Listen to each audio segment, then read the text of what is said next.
കല്യാണം കഴിഞ്ഞ് നമ്മൾ ആദ്യമായിട്ടാണ് നിന്റെ വീട്ടിൽ പോകണം. സോ നമ്മൾ അടിപൊളിയായിട്ട് പോകണം. ആരും വിചാരിക്കരുത് ഞാൻ കെട്ടിയതൊരു പുഴുങ്ങനാന്ന്. എടി അല്ലേലും ഞാൻ ഒരു പുഴുങ്ങനല്ലല്ലോ. അതല്ല, വീട്ടിലും പ്രീമിയം സാധനങ്ങളായിട്ട് പോകണം. അവർ കാണാത്ത സാധനം അണ്ടിപ്പരിപ്പൊക്കെ മേടിച്ചാലോ? പിന്നെ അല്ലാണ്ട് നമുക്കൊരു 10 കിലോ അങ്ങ് മേടിച്ചാലോ? അവരെ ഞെട്ടി കിളി പോട്ടെ. ഈ മേടിച്ചാലും ഇല്ലെങ്കിലും കൊള്ളാം. ഞാൻ എന്തായാലും നല്ല അടിപൊളി ഔട്ട്ഫിറ്റ് ഒക്കെ ഇട്ട് ചെത്തി തന്നെ പോകാൻ ഉദ്ദേശിച്ചിരിക്കണേ. അവരിതുവരെ കാണാത്തൊരു ഫസ്റ്റ് ഞാൻ ഇനി കാണാൻ പോകുന്നത്. ബൈ. പടച്ചോനെ ഇവള് ഓവറാക്കി കുളവാക്കൂ. രണ്ടുപേരിപ്പൊക്കെ ഇതിലുണ്ടല്ലേ. അസ്സലാമു അലൈക്കും.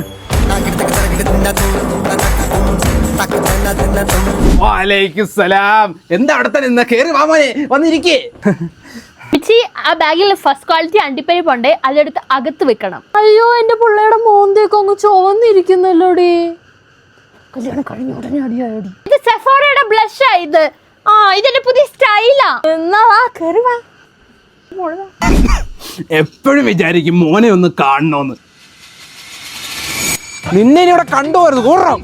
ഇനി മേലെ എന്റെ കൊച്ചിന്റെ പറയണതാണ്ട ഇത് കണ്ട, ഇതെടുത്ത് എന്റെ തലക്കറി ഞാൻ പൊട്ടിക്കും. കുടിക്കും മോനെ, നീ ഇപ്പൊ ഇതൊക്കെ അല്ലേ കുടിക്കുന്നേ? കുടിച്ചോ സ്പ്രൈറ്റ്.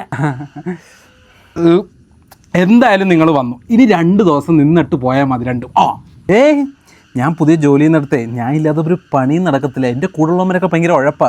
ഞാൻ ചെന്നാലും അവിടെ പണി നടക്കത്തുള്ളൂ. ഒരു ലോഡ് വർക്കുണ്ട് ഇപ്പോൾ. പിന്നെ എന്തോന്ന് ജോലി, പണമൊക്കെ രണ്ടാമത്. കുടുംബങ്ങൾ തമ്മിലുള്ള സ്നേഹബന്ധമാണ് വലുത്. ഒരു ജോലിയും കൂലിയില്ലാത്ത നിനക്ക് നാണമില്ലട ഇവിടെ നിന്റെ പെണ്ണിനെ ചോദിക്കാൻ. ഇറങ്ങിപ്പോടാ. കല്യാണം കഴിഞ്ഞപ്പോലും കെട്ടിയോ മാപ്പിള മൊത്തം കറക്കാണല്ലോ. നിന്റെ നാളെയും കൂടി ഒന്ന് കൊണ്ടുപോയി എവിടെയെങ്കിലും ഒക്കെ. തെണ്ട് നടക്കുന്നവനെയൊക്കെ കെട്ടിച്ചു വന്നു കഴിഞ്ഞാൽ 2 കൂടി കല്യാണം കഴിയുള്ളൂ. തെണ്ട് കൂടി നീ അനുഭവിക്കാം.